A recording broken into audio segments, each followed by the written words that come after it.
Okay, well, I was born in Birmingham in the UK, and Birmingham's not so interesting. It's an industrial city, but my family actually lives to the south of Birmingham, which is, we call that the Cotswold Hills, and there are many small, very pretty villages there, so that's where I live, or that's where I was born. But my parents decided to move to Australia, so when I was still at school, we moved to Brisbane in Australia.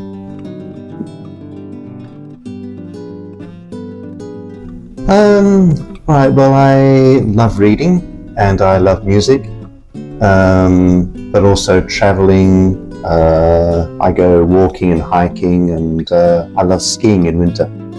Yeah. What is your favorite book? Oh, that's a very, very difficult question. I read all kinds of things, fiction, non-fiction, classic literature, more recent novels. Yeah, it's really difficult to answer.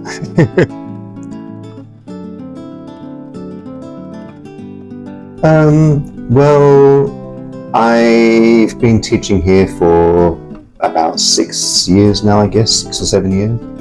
And I stay here because I really enjoy teaching here. And it gives me the chance to meet a lot of people that I wouldn't otherwise. And to help them, which is why I teach, because I like helping people.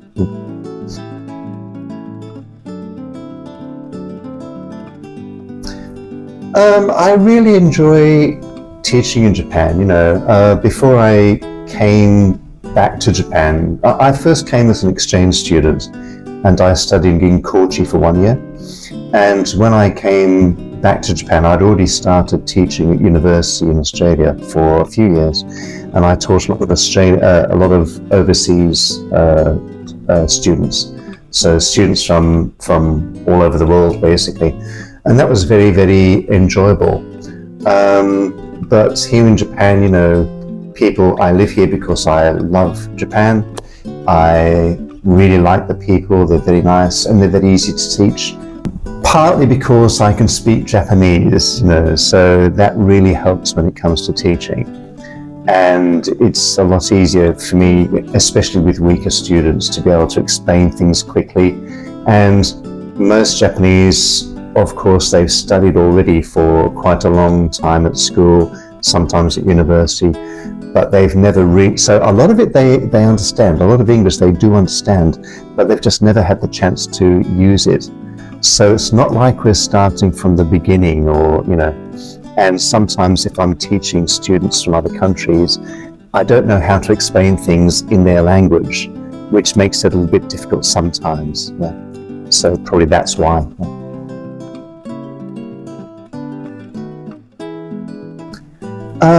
It really depends upon the student, because, I've spent a long time now teaching at universities in Australia and Japan and also in Hong Kong. But even there, not all classes are the same. You're teaching different things to different levels of students. So I think the most important thing is to get to know the student and what kind of English they need, why they're studying, and then you adapt to that. So that's my philosophy. So what the student requires is important. So getting to know what they need is important.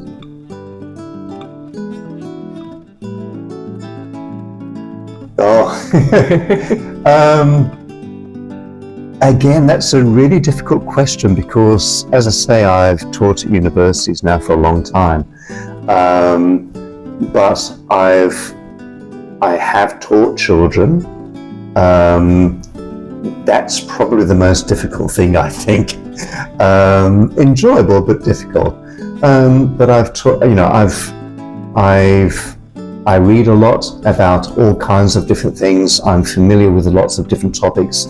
I've taught business and science subjects at university, so I'm completely comfortable with that. And here at EV, I've taught so many different students from so many different backgrounds and fields, financial industry, so it's really difficult to pin down and say, well, I like teaching these people. So, it's really interesting to meet different people and to be able to help them, so it doesn't really matter what their background is.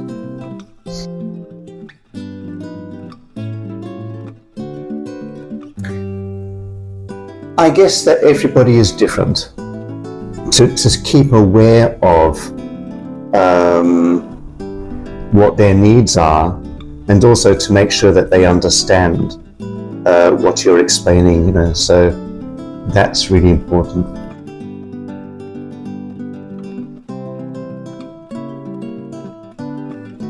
Well, I guess the most obvious way in which I change is to use more or less Japanese. So some students who are a bit at a lower level, they probably require more Japanese, and so I'll use a lot more Japanese with them perhaps. Hopefully not too much. With other higher level students, they don't need such help, I guess, and they're quite comfortable communicating only in English. So that's the most obvious way.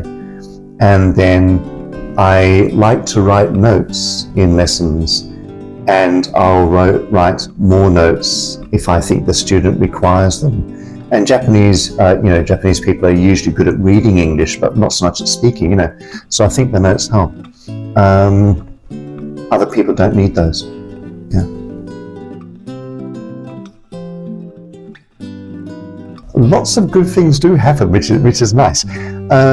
But recently, a young lady that I've been teaching, she wanted to change her job, and so she wanted to improve her English because she knew that the interview was going to be at least partially in English. And anyway, so as luck would have it, she was successful. She got the job. So that was some good news.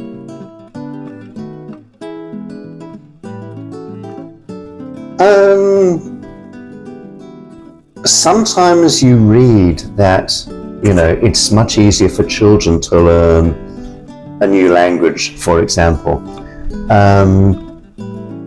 Maybe it is, but, anybody can start learning a language at any age. It doesn't really matter.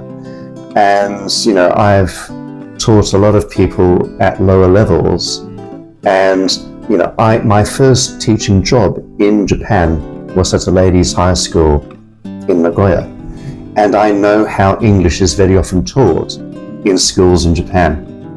And I understand that, sometimes the teachers are strict and they do not make mistakes, oh, okay. And, people become a bit nervous and maybe lack confidence.